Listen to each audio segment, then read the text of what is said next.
ஓம் குருவே துணை ஸ்ரீ வராகமிகிற ஜோதிட பயிற்சி மையம் வழங்கும் astro online Kallakurichi YouTube channel தங்களை அன்போடு வரவேற்கிறது.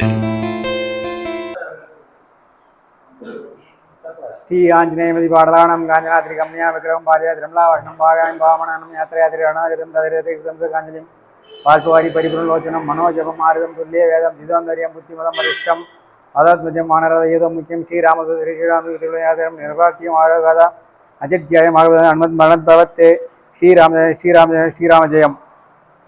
மரியாதைக்குரிய ஸ்ரீ வராகமிகிற ஜோதிட பயிற்சி மையத்தின்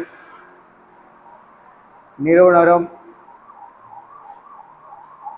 ஆசிரியருமான ஐயா ஏழுமலை ஐயா அவர்களுக்கு முதற்கண் வணக்கத்தை தெரிவித்துக் கொள்கிறேன். இந்த 35வது கருத்தரங்கம் மிக சிறப்பாக நடந்து கொண்டிருக்கிறது. அந்த வேளையிலே இப்பொழுது யாம் இங்கே வந்திருக்கும் அனைத்து ஜோதிடர்களையும் வணங்கி வரவேற்று எனது உரையை துவங்குகின்றேன். அதாவது இந்த கருத்தரங்கத்தில் என்னவென்றால், பாதகங்களும் சாதகங்களும், கிரகங்களின் பாதகங்களும் சாதகங்களும் என்ற தலைப்பில் எனது சிறிய உரையை இப்பொழுது பேச இருக்கிறேன்.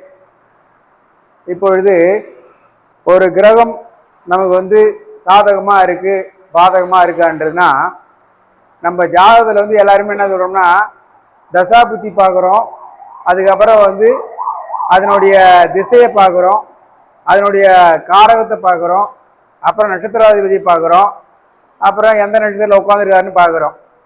இதில் எது நமக்கு நன்மையை செய்யும், எது தீமையை செய்யும், இப்போ உதைக்கிற கிரகம் எது, வாங்குற கிரகம் எது, அடிக்கிற கிரகம் எது, அடி வாங்குற கிரகம் எது, இது மாதிரி எடுக்கும்போது பார்த்தோம்னா, நேராக அடிக்கிற கிரகம் எதுன்னு கேட்டிங்கன்னா செவ்வாய் தான்.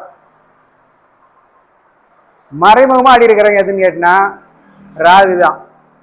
மீதி எல்லா கிரகமும் அப்படியே பேசிட்டு எல்லாம் நின்று பார்த்துட்டு போவாங்க தெரியுமா, அது மாதிரி இருக்கும். இப்போ இது மாதிரி எப்படி இருக்குன்னு கேட்டிங்கன்னா, அந்த தீய கிரகங்கள் தீய இடத்துல உட்காந்துங்கிற வரைக்கும் நமக்கு ஜாதகருக்கு எந்த தொந்தரவும் தொல்லையும் கிடையாது. அந்த தீய கிரகம் போயிட்டு சுப வீட்டில் உட்கார்ந்து இருந்தாலோ இல்லை சுப நட்சத்திரங்களில் போய் உட்கார்ந்து இருந்தாலோ அப்போ தான் நமக்கு பிரச்சனையை தூண்டும். இது எப்படின்னு கேட்டிங்கன்னா, அறிவுமே இல்லாமல் நம்ம உட்காந்துன்னு இருப்போம். யாருன்னா ஒருத்தர் பேசுவார், நம்ம எதனா சொல்லுவோம், அவர் எதனா சொல்லுவார், உடனே விவாதம் ஏற்படும். நீயா நானா, பெரியனா சின்னனான்ட்டு, நீ பேசுறது நல்லா இருக்கா, நான் பேசுறது நல்லா இருக்கா, இல்லை உனக்கு தெரியுமா எனக்கு தெரியுமா அப்படின்னும் போது என்ன பண்ணோம், இந்த செவ்வாய் போன்ற கிரகங்கள் அந்த இடத்துல உட்காந்துருந்துன்னா கண்டிப்பாக ஒன்று அடிச்சுட்டு ஓடிடும். அப்படி இல்லைன்னா மறைமுகமாக அடிச்சுட்டு போயிடும் ராகு. இதை மறைமுகமாக அடிக்கிறதுனா வலு இல்லாதவங்க செய்கிற வேலை, இந்த மறைமுகமாக செய்கிற வேலை, ஆள் வச்சு அடிக்கிறது, ஆள் வச்சு தூக்குறது. இது நேராக அடிக்கிறதுன்னா, நீயா நானா, ஆட்டத்தில் 1000 குண்டு உடையும், கை உடையதா கால் உடையதா, அவங்க தான் நேராக வெட்டிக்கிறது, நேராக குத்திக்கிறது. இது என்னான்னு கேட்டினா செவ்வாவுடைய ஆதிக்கம்தான். நேராக சண்டை போடலாம் செவ்வாய் தான். அதே மாதிரி ஆயுதங்களை பிடிக்கிறதுலாம் செவ்வாய் தான். மறைமுகமான ஆயுதங்களை பிடிக்கிறது, மறைமுகமான ஆயுதங்களை எதிர்க்கிறது எதுன்னு கேட்டினா ராகு. மறைமுகமான ஆயுதம் என்ன தெரியுங்களா, மனதால் செய்கிறது தான் ஆயுதம். அதாவது அடுத்தவங்களை வச்சு செய்கிறது தான் அதான் ஆயுதம். இது ராகுவோடைய வேலை. செவ்வாய் நேராகவே அடிச்சுட்டு போயிட்டே இருக்கும். அதே போல் இப்போ ஒரு காதல்னு பார்த்தீங்கன்னா, பொதுவாக செவ்வாய் காதல் கிரகம் கிடையாது. கலசரம் சொல்லுவாங்களே தவிர செவ்வாய் காதல் கிரகம் கிடையாது. அந்த செவ்வாவுடைய காதல்னு பார்த்தாலும் செவ்வாவுடைய காரகம்னு பார்த்தா என்னன்னு கேட்டிங்கன்னா, அது கரெக்டாக நேராக பேசி ஒரு திருமணத்தை முடிச்சு எடுத்துகிட்டு போயிடும். ஆனால் அது கூட ஒரு கிரகம் கூடுச்சுன்னு வச்சுங்களேன், அப்போ தான் என்ன பண்ணுன்னா, அடித்து தூக்கிட்டு போகிற கிரகம் எதுன்னு கேட்டினா ராகு. செவ்வாய் எப்படி கேட்டினா யாருக்கும் பயப்படாது. அந்த பொண்ணு தேவையா தூக்கிட்டு போயிடும். பொண்ணு கேட்டு பார்க்கும், நியாயமாக கொடுத்தா பார்க்கும், கொடுக்கலையா இந்த பொண்ணை தூக்கி பலதுனுமா கல்யாணம் பண்ணும். இது சாஸ்தியமானா இதே போல் ஒரு கோவிலில் இதே நடந்தது. அந்த பொண்ணை தரமன்னு அவங்க அக்கா எதிர்ப்பு தெரிவிக்க அவங்களை எல்லாரையுமே தூக்கிட்டு போயிட்டு கோவிலில் வச்சு தாலி கட்டியார் பொண்ணுக்கு. இது எப்படின்னு கேட்டீங்கன்னா, இந்த செவ்வாய் ஆதிக்கம் உள்ளவங்க கேட்டு பார்ப்பாங்க அவங்களுக்கு தேவையான பொருளை. நம்ம கொடுக்கலன்னா அந்த பொருளை அவங்க வந்து களவாடியோ இல்லை எப்படியோ தூக்கிடுவாங்க. அதே வந்து மறைமுகமா போகுதுன்னா அடுத்தவங்களை வசப்படுத்தி வசைப்பாடி அவங்களை எப்படிலாம் கூட்டிட்டு போகணுமோ அந்த அளவுக்கு திசையை திருப்பி கூட்டி போறதுன்னு கேட்டினா ராகு. இது மறைமுகமான செயல். அதே போல இது எல்லாமே சேர்ந்து யாருக்குமே தெரியாம யாரையுமே கண்டுக்காம தான் நம்ம என்ன சொல்லுவோம், ஜாதகம் வந்து வக்கர கல்யாணம் சொல்லுவோம். அதை அந்த மாதிரி குருவும் கேதுவும் குருவும் ராகுவும் சேர்ந்து இருந்தாலும் ஒரு இடத்துல, அது பிறப்பு ஜாதகம் வந்தாலும் சரி கோச்சாரம் வந்தாலும் சரிதான், ராகுவும் குருவும் சேர்ந்து இருந்தாலும் ராகுவும் குருவும் பார்த்துக்கிட்டாலும் இல்லை ராகுவோட நட்சத்திரத்துல குரு இருந்தாலும் குருவோடைய நட்சத்திரத்துல ராகு இருந்தாலும் இழுத்துக்கிட்டு போய் திருமணம் நடக்கும். அப்படி இல்லை அப்படிலாம் சொல்ல முடியாது. அல்பாசிக்காச்சும் கொஞ்ச நாள் போயிட்டு வந்துடும் திரும்ப. இதெல்லாம் வந்து இந்த ஜாதகத்துல சாதக பாதகமா சில கிரகங்கள் நடத்தும். அதே குரு வந்து ஒரு சாதகமா பண்ணுன்னு கேட்டினா தனிச்சு இருக்கும்போது ஒரு நட்பு நட்சத்திரத்தில் உட்காந்துக்கிட்டு ஒரு அசுப நட்சத்திரத்தை பார்க்கும்போது அது சுபத்துவம் பெறும். அப்போ அது வந்து சுகமமாக ஒரு வேலையை முடிச்சு கொடுத்துரும். அது காதலாக இருந்தாலும் சரி, பணமாக இருந்தாலும் சரி, பிரச்சனையாக இருந்தாலும் சரி. அதே போல் குரு மட்டும்தான் பார்த்தா நடக்குமா அப்படின்னு கிடையாது. சுப கிரகம்னு எடுத்துக்க போனோம்னா புதன், சுக்கிரன், குரு இவங்க 3 பேருமே சுபர் தான். குரு மட்டும்தான் பார்க்கணும் அப்படின்ற அவசியம் இல்லை. இந்த 3 கிரகங்கள்ல எது பார்த்தாலும் நம்மளுடைய வேலையை கண்டிப்பாக நடக்கும். அதே போல் இன்னைக்கு வந்து ஒருத்தவன் சண்டைக்கு வரான், நம்மளை வந்து அடிச்சிருவான் அப்படின்னு நினச்சிட்டு நம்ம வந்து பயந்து இருப்போம். அந்த சமயத்தில் நம்மளுடைய கிரக சாரங்கள் நம்மளுடைய ஜாதகத்தை பார்த்துக்கிட்டு இருந்ததுன்னா அந்த ஆள் நம்ம வீட்டுக்கே வரமாட்டான். வந்தால் கூட ஒரு ஆளோட வருவான். வந்து ஏன் இப்படி பண்ண ஏது பண்ண கேட்டுட்டு சமாதானமாக போயிடும். அதே அங்கே ஒரு வக்கர நட்சத்திரமாவோ இல்லை அங்கே வந்து ஆகாத நட்சத்திரமாவோ இருந்து ரெண்டும் துருவமாக பார்வை பெற்றுச்சுன்னா இல்லை ரெண்டும் வந்து அசுப நட்சத்திரம் உட்காந்துக்குச்சுன்னா கண்டிப்பாக நம்மளை வந்து கை கலந்தோ இல்லை வம்பு வழக்கு இழுத்து விட்டோ இது மாதிரி சிதைச்சு தான் விடும். இது எப்போல்லாம் நடக்குங்க அப்படின்னம்னா அந்த தசாபுத்தி காலத்தை காத்துக்கிட்டு இருக்கணும். அதுக்காக வந்து நமக்கு வந்து நடக்காது, எனக்கு எல்லாமே நல்லா தான் நடக்குது அப்படின்னு சொல்ல முடியாது. அப்போ என்ன ஆகுன்னு கேட்டீங்கன்னா, அதே போல சனியும் அப்படிதான். சனி கிட்ட மாத்திரம் நம்ம வந்து அதிகமாக வந்து இந்த சனினான்னு கேட்டினா இந்த ஊனமுற்றவங்க இருக்காங்க இல்லையா, அவங்க கிட்ட நம்ம வந்து அதிகமாக பேசவே கூடாது. அதிகமாக நம்ம அவங்கக்கிட்ட எந்த ஒரு சௌகாதமும் வச்சுக்கூடாது. அது ஏன்னா சனி வந்து அங்க பழுது கிரகம். அப்போ என்னான்னு கேட்டினா அதுக்கு தான் வந்து என்ன சொல்லுவாங்கன்னா இந்த சொல்லுவாங்க இந்த ராமாயணத்துலேயும் புராண இதிகாசம்னு சொல்லுவாங்க, நாரதர் வந்தாருன்னா உன்னை வான்னு கூட்டாலும் குத்தம்தான், உன்னை போகணுன்னாலும் குத்தம்தான், உன் வேலை என்னாலும் அதை முடிச்சுட்டு போயிடு அப்படின்னு சொல்லுவாங்க. இது என்னான்னு கேட்டினா சனியோடைய வேலை. இந்த ஊனமுற்றவர்கள்லாம் நம்ம பேசுகிறோம்னா அவங்களாம் வந்து அந்த மாதிரி தான் பேசுவாங்க, அந்த மாதிரி தான் நடப்பாங்க. அப்படின்னா என்ன, அவங்களாம் வான்னு சொன்னாலும் குத்தம், போன்னு சொன்னாலும் குத்தம். ஏன்னா சனியோடைய ஆதிக்கம் என்னான்னு கேட்டிங்கன்னா அவர் வந்து மிகைப்படுத்திக்குவார்.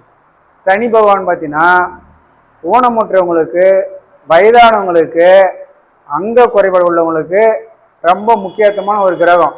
அதுக்கு எதாவது அந்த சனி தோஷம் உள்ளவங்க, சனி நட்சத்திரத்தில் பிறந்தவங்க, சனியோடைய ஆதிக்கத்தில் பிறந்தவங்க, அவங்களாம் என்ன பண்ணிங்கன்னா மூத்த முதியோர்களுக்கு வந்து அன்னதானம் செய்ய சொல்லுவாங்க. அதே போல் ஊனமுற்றவர்கள் வந்து உதவி செய்ய சொல்லுவாங்க. ஊனமுற்றவர்களுக்கு வந்து தேவையான உதவிகள்லாம் நம்மளுக்கு வசதியை பொறுத்து செய்யலாம். 3 சக்கர வண்டி வாங்கி தரலாம், இல்லை ஸ்டிக்கு வாங்கி தரலாம், இல்லை செருப்பு வாங்கி தரலாம், இல்லை அவர்களுக்கு வந்து 1 மாத உணவுக்கு நம்ம வந்து சப்போர்ட் செய்யலாம்.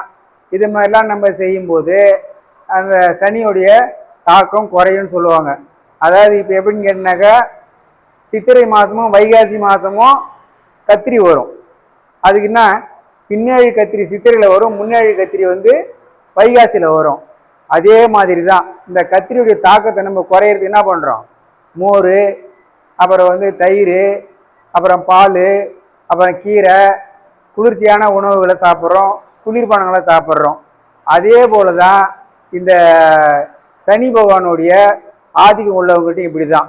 இன்னும் சொல்ல போனால் மனிதர்களுடைய நிறங்களை வைத்தே பேசணும். சில பேருக்கு வந்து ஒரு நிறம் சரி வரும், சில பேருக்கு வந்து ஒரு நிறம் சரி வராது. இதெல்லாம் வந்து நம்ம ஜாதகத்தில் வந்து பார்த்து நம்ம பேசும்போதும் அதை பார்த்து நம்ம செயல்படுத்தும் போதும் இதிலிருந்து நம்ம எவ்வளோ விஷயங்கள்லேருந்து தப்பிச்சுக்கலாம். அதே போல் ஒரு கிரகத்தை வந்து நம்ம ஆதிக்கம் கொள்ளணும்னா எது நமக்கு பலம் இழந்திருக்குதோ அந்த கிரகத்தை தான் நம்ம வந்து ஆதிக்கம் பண்ணணும். அப்படின்னா என்ன பண்ணணும்னா அந்த கிரகத்தை வந்து வழிபடணும், அந்த கிரகத்துடைய பூஜை மந்திரங்களை சொல்லணும், அந்த கிரகத்தை முக்கியத்துவம் பண்ணி நம்ம வந்து அதுக்கு முக்கியத்துவம் கொடுக்கும்போது அந்த தாக்கத்தை குறைச்சிக்கும். அதாவது என்னன்னு கேட்டினா, ஒரு சண்டையில் ஒரு அடி அடிக்கிறது ரொம்ப சிறப்பு, 2 அடி முன்னாடி வாங்கினா நம்மளுக்கு வந்து கஷ்டமாக இருக்கும். அதே தான் இந்த கிரகத்துடைய சிறப்பு அம்சங்களும். எந்த கிரகம் உங்களுக்கு வந்து பலவீனமாக இருக்குதோ அந்த கிரகத்தை நீங்கள் வழிபடணும். அதுக்கே எனக்கு சாதகமான கிரகம் இதுதான் அப்படின்னு பண்ணக்கூடாது. 9 கிரகமும் தேவை, 27 நட்சத்திரமும் தேவை, 12 ராசி கட்டமும் தேவை, அதே போல் 27 யோகங்களும் தேவை, அதே போல் 11 கர்ணமும் தேவை, 15 திதிகளும் தேவை. இது எதுவுமே தேவைன்னு சொல்லவே முடியாது. அரைகை சட்டையும் வேணும், முழுகை சட்டையும் வேணும், கண்ணாடியும் வேணும், கண்ணும் வேணும். அப்போ தான் ரெண்டும் பார்க்க முடியும். இல்லைனாக்கா எனக்கு கண்ணு இருக்குது போதும்னு நினச்சிட முடியாது, கண்ணாடி இருந்தால் கண்ணு பார்த்துடலான்னு நினச்சிட முடியாது. எல்லாமே தேவை. அப்போ என்ன பண்ணணும்னா எல்லாத்துக்கும் அது அதுக்கு உள்ளதை பண்ணணும். அந்த பரிகாரத்தை நம்ம பண்ணணும். இன்னொன்று சொல்ல போனால் நம்மளாம் சாஸ்திரம் தெரிஞ்சவங்க இந்த சாமி தான் கும்பிடணும், இந்த நட்சத்திரம் தான் கும்பிடணும் அப்படின்லாம் கிடையாது.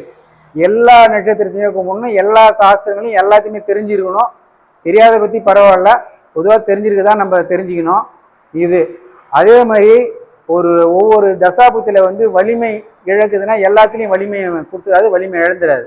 இப்போ நமக்கு ஆகாத தசையில் பார்த்தீங்கன்னாக்கா அந்தரம் இருக்கும். அப்போ அந்தரத்தில் வந்து நமக்கு என்ன பண்ணணும்னு கேட்டினாக்கா நன்மையை செய்யும். அதே போல் வந்து நம்ம கோச்சாரம் வந்து எல்லாரும் வந்து இந்த ஈரோடு பக்கம்லாம் பார்த்தீங்கன்னா திருப்பூர், ஈரோடு, திருச்சி இந்த பக்கம்லாம் வந்து கோச்சாரத்தை முக்கியத்துவம் தராங்க. ஆனால் நம்ம பக்கம் வந்து கோச்சாரம் முக்கியமாக எடுக்கிறது இல்லை. ஆனால் கோச்சாரம் என்பது 10% தான். அது வந்து நமக்கு நல்லா வேலை செய்யும், அதை வச்சுலாம் வந்து அது அந்த அளவுக்கு ஒத்து வருதான்னு தெரியல. ஆனால் நம்ம பிறப்பு ஜாதகம் என்ன சொல்லுதோ அது கண்டிப்பாக ஒத்து வரும்.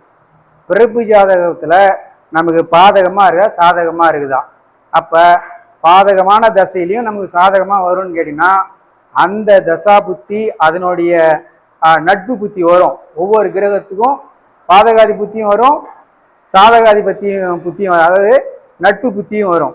அந்த சமயத்தில் நமக்கு நன்மையே தரும். இது போல் ஒவ்வொரு கிரகங்கள் என்னென்ன செய்யணும்னு பார்த்தீங்கன்னா அதே மாதிரி பாருங்கள், புதன் வந்து ஏமாத்துற கிரகம், புதன் வந்து பொய் பேசும். பாருங்கள் இவங்கெல்லாம் பார்த்தீங்கன்னா அதாவது வர்த்தகம் செய்வாங்க.